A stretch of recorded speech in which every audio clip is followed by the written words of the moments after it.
Assalamualaikum warahmatullahi wabarakatuh. Perkenalkan nama saya Aidil Amin Yusuf. NIM saya 452423036. Saya ingin membahas materi hakikat agama Islam dan sejarah Islam. Islam sejak Nabi Muhammad SAW melaksanakan tugas dakwah agama secara aktif di kota Mekah, telah didirikan lembaga di mana Nabi memberikan pelajaran tentang agama Islam secara menyeluruh di rumah-rumah dan masjid-masjid.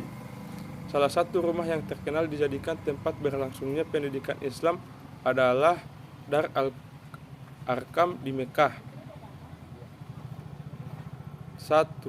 Hakikat pendidikan Islam. 2.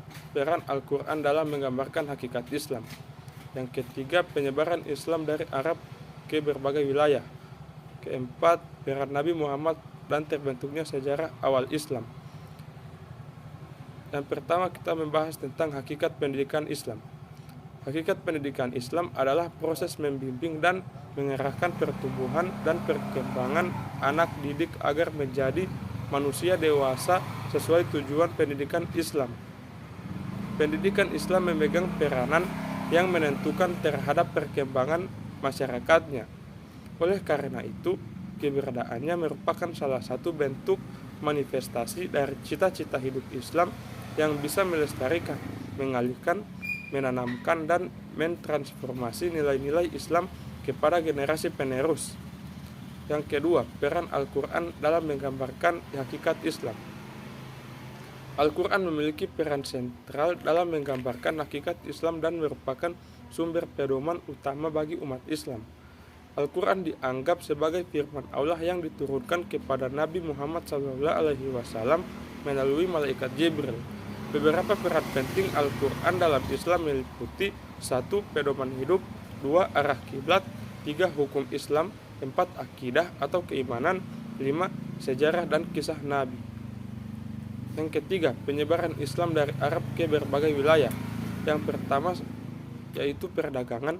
Melalui jaringan perdagangan Muslim menyebarkan agama Islam ke berbagai wilayah.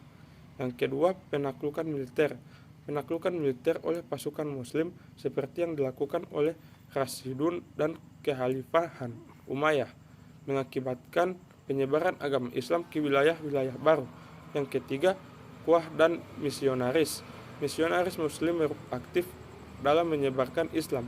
Mereka melakukan dakwah dan membangun masjid serta pusat-pusat pendidikan di berbagai wilayah. Selanjutnya, peran Nabi Muhammad dalam terbentuknya sejarah awal Islam. Yang pertama, pembawa wahyu.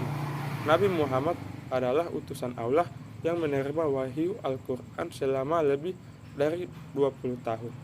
Yang kedua, pemimpin spiritual. Beliau memimpin umat Islam dalam aspek spiritual, memberikan pedoman tentang keimanan, ibadah, moralitas, dan etika.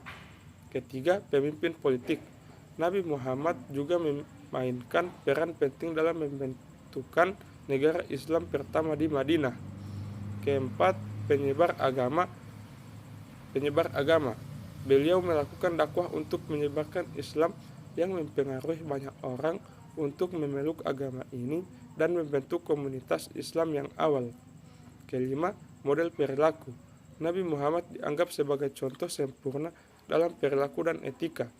Yang keenam, pengaruh terhadap peradaban. Ajaran Nabi Muhammad mempengaruhi perkembangan ilmu pengetahuan, seni, hukum, dan budaya dalam peradaban Islam. Yang ketujuh, pengaruh modern. Hingga saat ini pengaruh Nabi Muhammad dalam Islam sangat besar dan terlihat dalam berbagai aspek kehidupan umat Islam di seluruh dunia.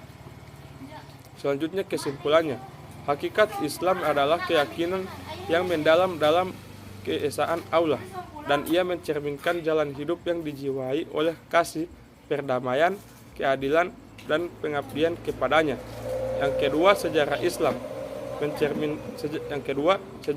mencerminkan perjalanan panjang dari awalnya sebagai gerakan keagamaan di abad ke-7 Masehi di di abad ke-7 Masehi di Arab menjadi salah satu agama terbesar di dunia saat ini. Jadi itu materi dari saya. Assalamualaikum warahmatullahi wabarakatuh.